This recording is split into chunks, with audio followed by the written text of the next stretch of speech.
Welcome everyone to the latest edition of the Blue Shift webinar series. My name is Rohan and I'm the head of customer success EMEA at Blue Shift, and I'm joining you from London. Before we get started, a quick thank you to our sponsors, Inkit. So Inkit is the easiest way for companies to automate their offline marketing communications. Their software allows marketers to create, personalize, and A/B test postcards. And with the Blue Shift and Inkit integration, marketers can set up direct mail touch points and create integrated online and offline marketing campaigns. Great, so let's get started. I'm incredibly lucky because every day I get to work with some of the most forward-thinking marketers from around the world and help them design and execute marketing campaigns that activate their customer data in new and exciting ways, apply intelligence, and build campaigns that ultimately have the goal of maximizing the impact of every touch point with their customers. And so today I'm really excited to introduce our guest, Mikhail. Mikhail Halpern joins us from Tel Aviv, Israel. She is a conversion optimization manager at James Allen. And today she'll be sharing her expert opinion on how her team thinks about smart marketing automation, and we'll define what that means, and really how they think about activating customer data to deliver timely and personalized customer experiences. So Mikhail, welcome. Thank you so much for joining. And I'd love if you can share a bit about the James Allen story and your role at the company. Of course. So first of all, thank you for having me. I'm a bit nervous, so I hope it's not going to be too embarrassing. So James Allen is one of the largest online diamond and engagement ring retailers. Every product that we have, either if it's a ring setting or a 200K conflict-free diamonds, including lab-created diamonds, are shown on site in highly magnified 360-degree high-definition images. Our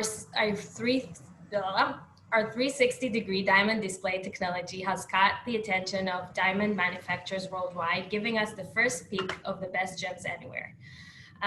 We want to provide meaningful education, friendly support. We have a 24/7 customer service, including the first ever real-time diamond inspection service where our experts share their screen with customers, and total transparency every step of the way. This is something I pay attention very closely when working on our email strategy and the customer's journey in email and on site. As part of my role, I'm responsible for the email marketing strategy, as well as overseeing and executing all of the email campaigns, schedule, audience, segmentations, and analysis of both automated and ongoing email campaigns. I directly manage 2 email marketing specialists, which I think are here. As a manager, I try to be as patient as I can and passing along the knowledge that I've acquired at James Allen for years and in the online gambling world. I finished my MBA with marketing expertise a year ago. I have to say, I love the dynamic and the flexibility email marketing campaigns and the tracking performance on a weekly basis. I'm curious to see where the future is taking us with AI abilities and smart marketing automations, but I'll let Ron speak about this now. So that's Great, me. Thank you, Mikhail, for that introduction. Sure. Sounds like you've got a lot on your plate.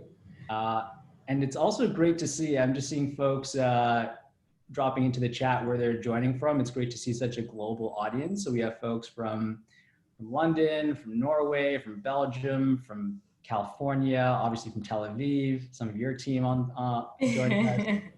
So that's great to see. Great, so I think a good place to start would be, to define the difference between marketing automation and smart marketing automation, but also related to important shifts that are happening in the retail and e-commerce space. I was just reading an article yesterday by McKinsey. I think it was titled Retail Reimagined, the New Era for Customer Experience, where they surveyed over 2,500 consumers across the US, the UK, France, and Germany to understand how has consumer behavior changed over the past few months. And there's some interesting stats that really stood out. And I'll actually just reference them. So one thing they said is in the past 90 days, e-commerce penetration rates in the US have vaulted forward 10 years. So they've accelerated 10 years in the past 90 days. And that's been driven by a combination of convenience, availability, and the safety that digital experiences provide consumers. Another interesting stat was 40% of respondents said they tried new brands and made purchases with a new retailer, and up to 20% of respondents said they switched to brands that delivered more relevant content to them on the channels that they preferred. So that was interesting for a few reasons. Obviously, there's this massive acceleration happening to digital, but also it seems that during these times of uncertainty, retailers and brands, both large and small, they have this opportunity to meet this new demand. And really with the right combination of the right targeting, the right messaging, the right content, they can capture some of this demand and build these more direct and trusted relationships with their consumers. And of course, this requires, very deep and granular understanding of who their consumers are. I think that gets into what we're talking about here, which is, what's happening in the marketing automation space. When we think of marketing automation, I'm sure a lot of our participants today, they know this as the practice of automating your repetitive tasks, right? Such as your email marketing or maybe your ad campaigns for some efficiencies and some basic personalization. So with email marketing as an example, this might be setting up your welcome series or your abandoned cart campaign, which is triggered off of a sign up or someone viewing a product but not purchasing, right? And then they might layer in some basic first name or here's a product you looked at, but that's really where it ends. What we're seeing, and I'm looking forward to you telling us a bit about the James Allen experiences with smart marketing automation, that's enhanced by a lot more customer data. And this can come in different forms. This can be, customer submitted data, sort of the CRM information, your demographic information. It can also be transactional information, purchases, upsells, downsells, cancellations. It can be obviously product and content interactions that consumers have with brands, so on and so forth. So maybe before you start, I think it'd be helpful to paint an example of brands that are doing it really well in addition to James Allen that everyone would know. So, think of your Amazon or your Netflix or your YouTube. These brands have been doing it well for a while. Every time you interact with them, you have your own unique personalized experience, your own homepage. And when we think of, how can brands start to do this, we say, a good place to start is to have a vision or a strategy of what experience do you want to build for your consumers across all these new channels and touch points you can reach them on. You want to be able to access this customer data and be able to activate it. And then the third is you want to make sure you have the right tools and technology to start building and executing these campaigns. So with all that preamble, I think it'd be great to just hear some tactical and actionable examples here. So I'd love to start the discussion, Mikhail, and really hear from you. Maybe take us back, when the organization first identified there was a need for this, and maybe talk a bit about that journey. Of course. So first of all, our vision is kind of to try and develop and understand the customer experience and have deeper personalization based on their interaction with our brand. We want to give access to accurate and near real-time customer data is important to us, so we can actually develop personalized campaigns using the customer's behavioral data and preferences.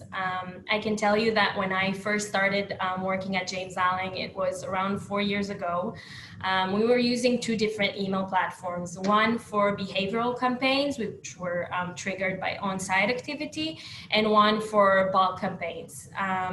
These two platforms were not integrated, which caused me being a little bit frustrated from not being able to actually see the customer's journey on site and also his email journey, so from the sign up until his purchase. So this was kind of my first goal, having one platform that can actually give us the option to track the customer journey properly, and even suggest products according to his journey, if it's on site, if it's according to email behaviors. That's something that was really important for us. The next step that we want to do is to make sure that we're showing the most accurate behavioral interaction. So whatever the customer is seeing on site, we want to show it that in our email campaigns.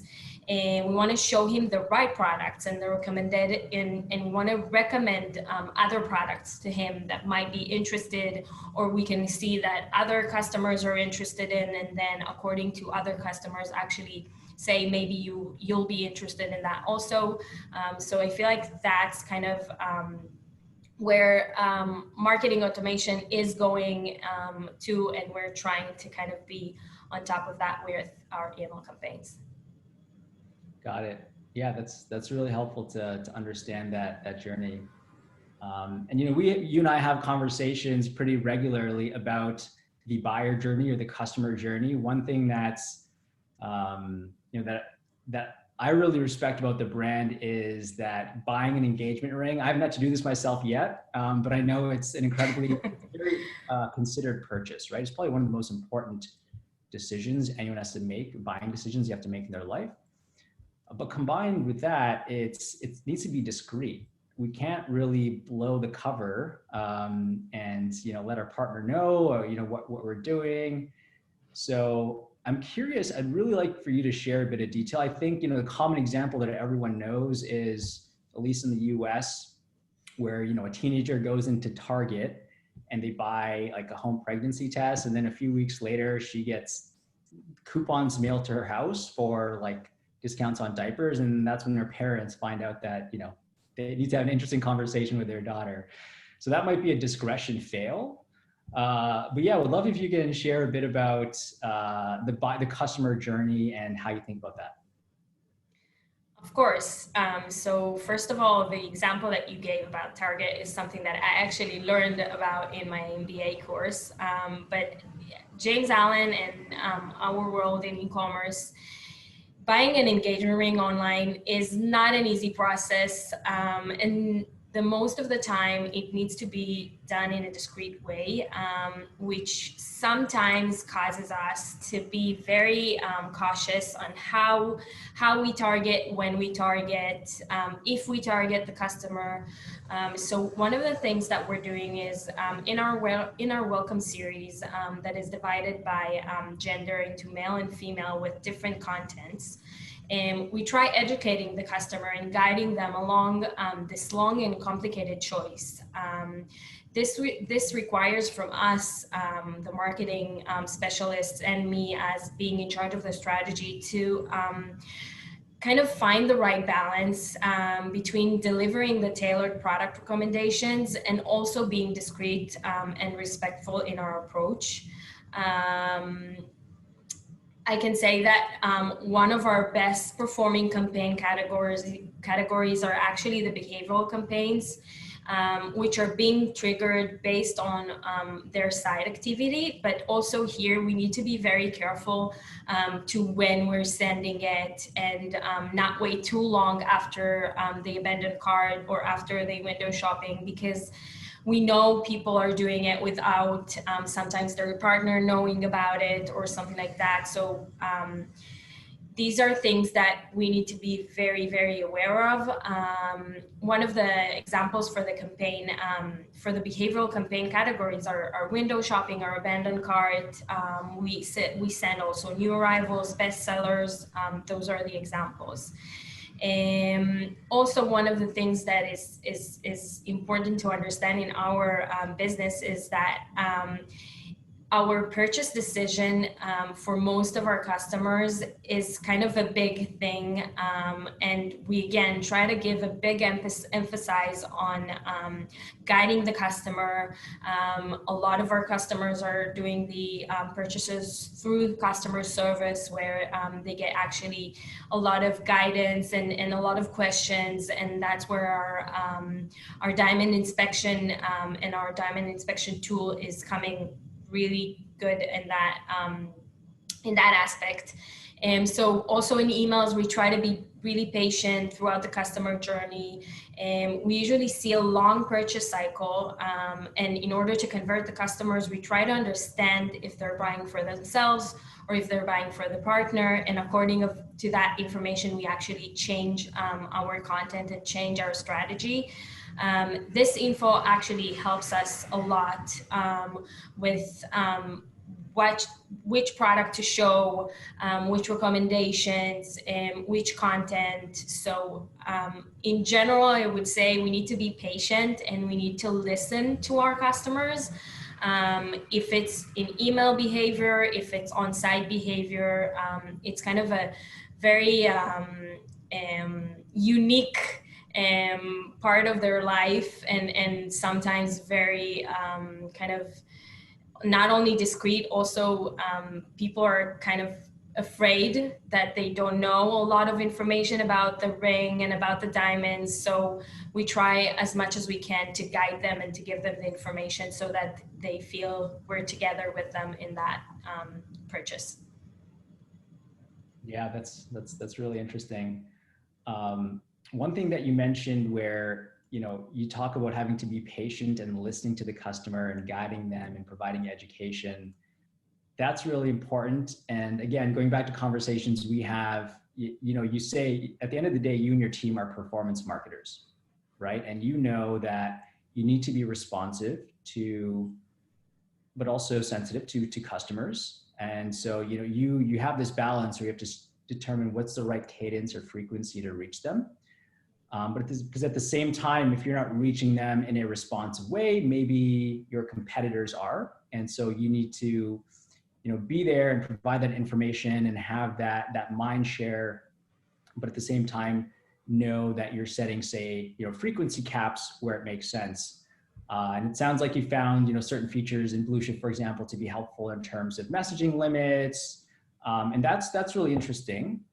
Another thing you mentioned that I think I just want to highlight some of our other customers doing, and this gets back to the smart marketing automation piece and being able to activate this customer data. So one of these categories of customer data are, customer service information, right? So people writing into customer support, asking questions.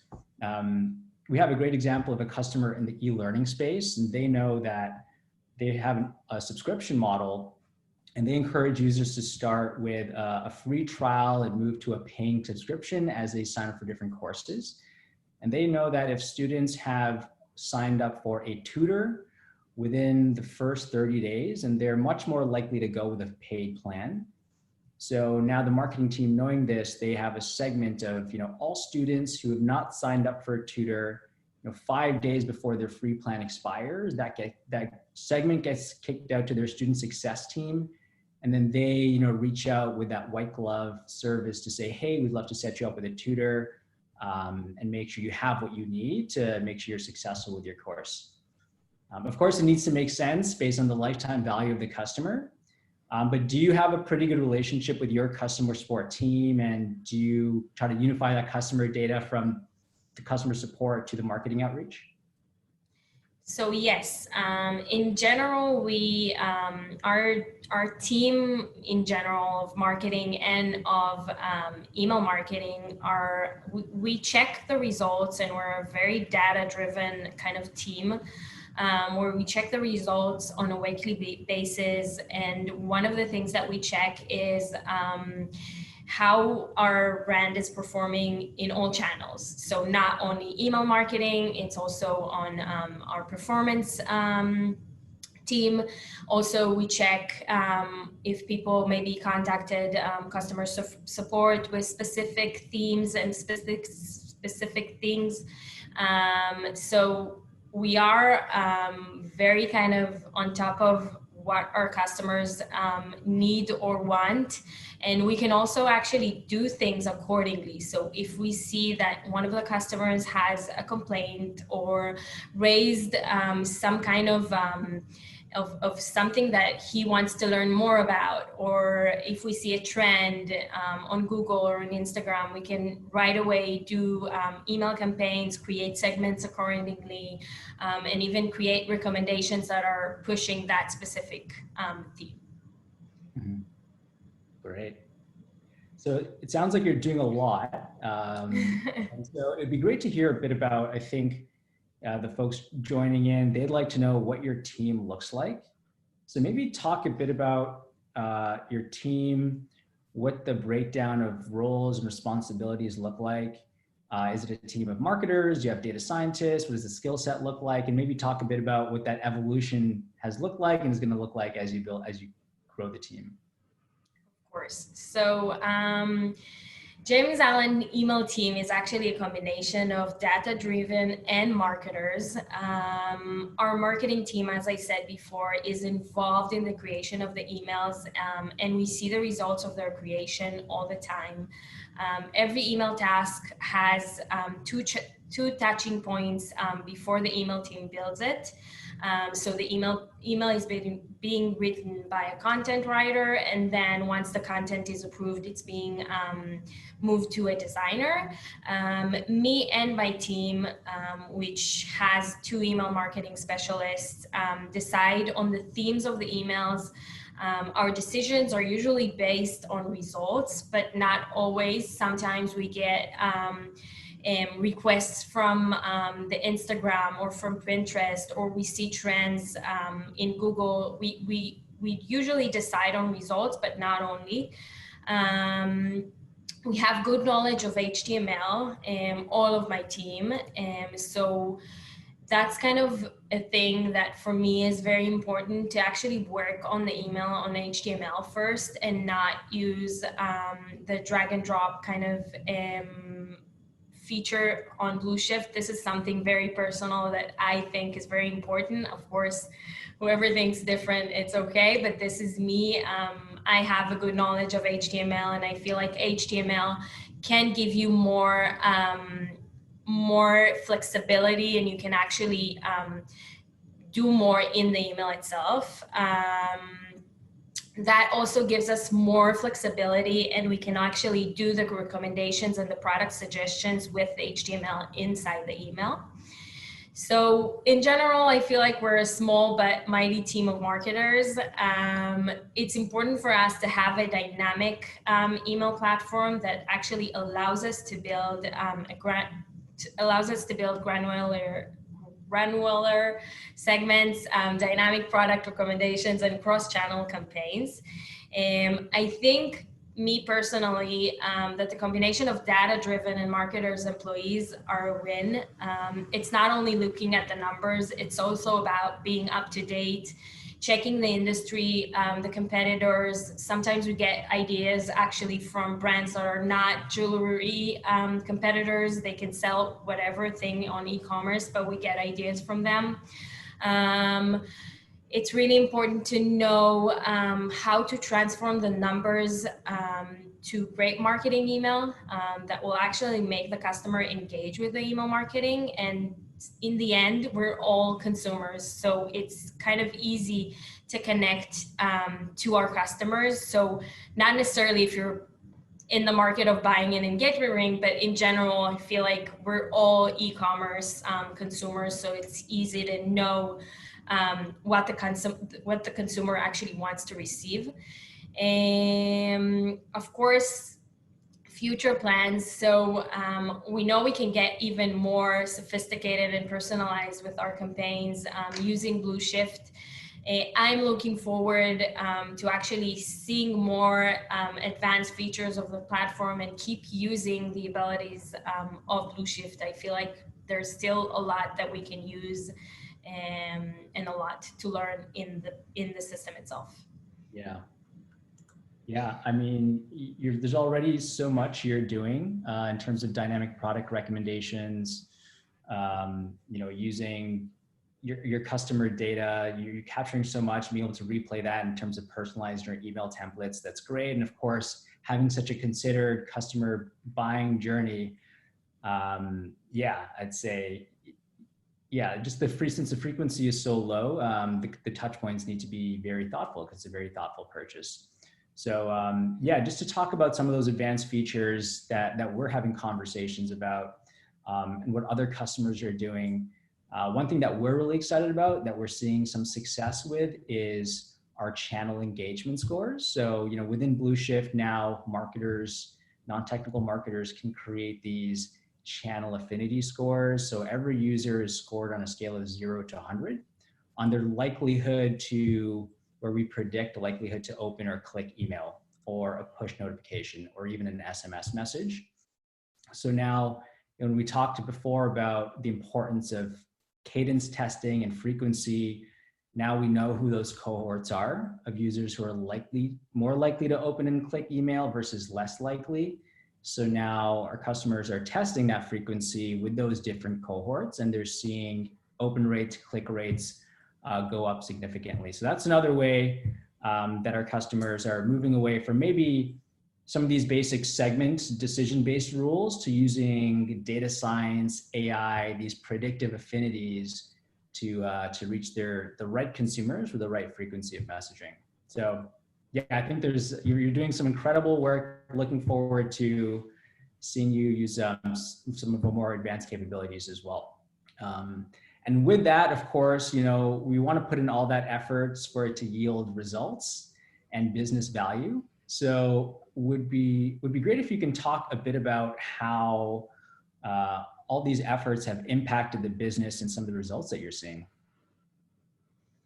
Of course. So it's kind of hard to summarize it in numbers, and it's not only changing in email platforms. There's also other things that actually affect our email results and our numbers. But I can definitely say that since we're using Blue Shift, we have more abilities and actually more future plans to improve our email campaigns and and try to personalize the customer journey. I can actually share that we managed to deliver more personalized experience based on affinities to certain diamond styles, jewelry types, and more products, which actually resulted with 70% increase in website sessions from email traffic. We also increased our message volume by 27% with the same amount of resources. And this is mainly because I feel like Blue Shift is just smarter, and you can actually micro segment and target the customer in the right message and personalize the message per customer. Something that with other platforms we felt like was harder and not so simple. I think that's it in the end. Okay. Great. Yeah, I think this we're coming up to the sort of the set programming in terms of questions we had planned, but we have a lot of attendees who are email marketers themselves, maybe brand owners. We're also in the e-commerce space. What advice or maybe what takeaways would you give them as they think about, building, more personalized campaigns, thinking about the customer journey, and perhaps evaluating different tools so that they can take their marketing to the next level? So there's a few things that I think I'm not the only one that's going to say this, and you can read it online every place. The first thing is testing. So testing your emails, testing your campaigns, checking the customer journey all the time, meaning checking the results of your campaigns is something that if you test, it's also really important to check the results of those tests. So I want to say A/B test is the first thing. Second thing would be planning your strategy and trying to think as a consumer, what's his path, and then according to what you think can be relevant, plan accordingly, meaning in e-commerce world, we're all consumers, as I said before. So sometimes it's easy to try to think in a consumer's way, and sometimes it actually helps to target them better.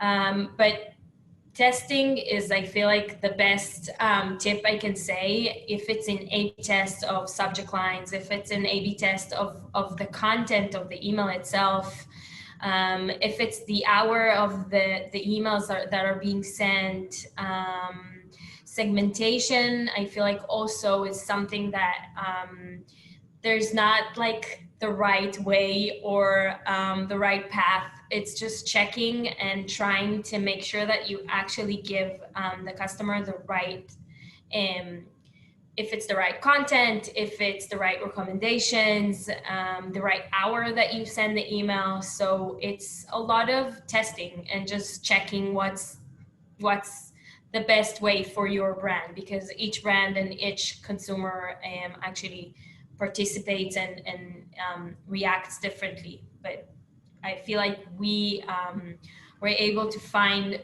the correct place, but we can still, we still check all the time if it's in the subject lines and if it's in the campaigns themselves. So I feel like testing is probably the best tip I can say for other email marketers. Yeah, that's great. I think there's a Jeff Bezos quote where he famously says, if you double the number of experiments you do in a year, you're going to double your inventiveness. He has a lot of quotes around the importance of testing and how they run hundreds of tests on their homepage and product recommendations. And yeah, this is not unique to them. Some of the largest, most successful brands do this. So it sounds like you're in good company. So yeah, thank you so much for sharing that insight, Mikhail. Very helpful. And thank you so much for being with us today and sharing your opinions and insights and how you're delivering personalized and direct relationships with your customers. Sure. So with that, here. Thank you. Yeah. So with that, we can start to wrap up. We've actually put together a list of recommended next steps on what our attendees can start to think about. So we'll go ahead and share that. And so, yeah, as a next step, we'd encourage attendees to review your current campaigns and determine, where you want to start using marketing automation and take things to the next level in terms of activating your customer data and start using smart tools. Work across your company. We find works really well. Marketing teams working with their IT, with their data science teams to understand what data are we collecting right now? What additional data would we like to collect as we build this strategy to develop more personalized, more granular communications with our users and customers? Think about where this data lives right now, investigate the feasibility of unifying it into one place and unifying it to customer profiles so that you can understand how users are interacting with your brand, and these profiles are continually enriched as your customers interact with your brand. And then of course, evaluate your technology stack to make sure that the marketing team has what they need to build successful campaigns to reach their customers. So if you have any thoughts or questions, feel free to reach out to the BlueShift sales team. I'm sure they're going to be reaching out to you as well. And with that, we'll end a little bit early, give folks a bit of time back, and thank you everyone for joining. Have a great rest of your day. Thank you. Thanks everyone.